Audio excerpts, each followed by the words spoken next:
Be my lover, and I'll cover you.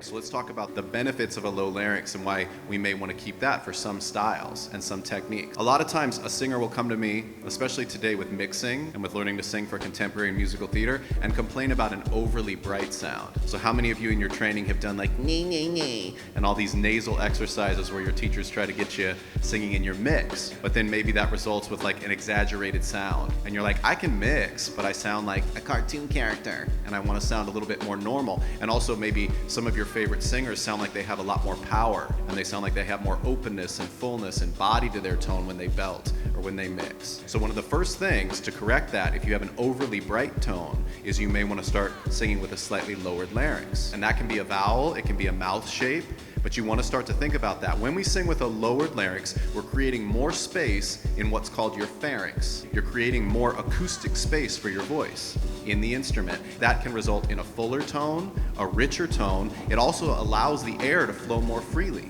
When we sing with a high larynx, the space inside is becoming constricted. And so the air, you can't push it as hard. So if you're actually going for more power and more volume, and you have an elevated larynx, you can feel like you're working against yourself. So sometimes if you're looking for more power or more volume, you want to start to subtly lower the larynx, and that's going to clear more of the airway, create more acoustic space, and you can sing with more volume and more power. So that's one of the benefits to singing with a lower sound. Stylistically, a lower larynx is going to match different things. So like R&B oftentimes will employ a little bit more of a low larynx because it sounds very soulful. It sounds a little bit more bluesy, a little bit more gospel. It can sound romantic. If you've ever studied for something like classical school, or if you've studied in choir, they prefer that color. They prefer a richer quality, a darker quality. And so a low larynx will support that.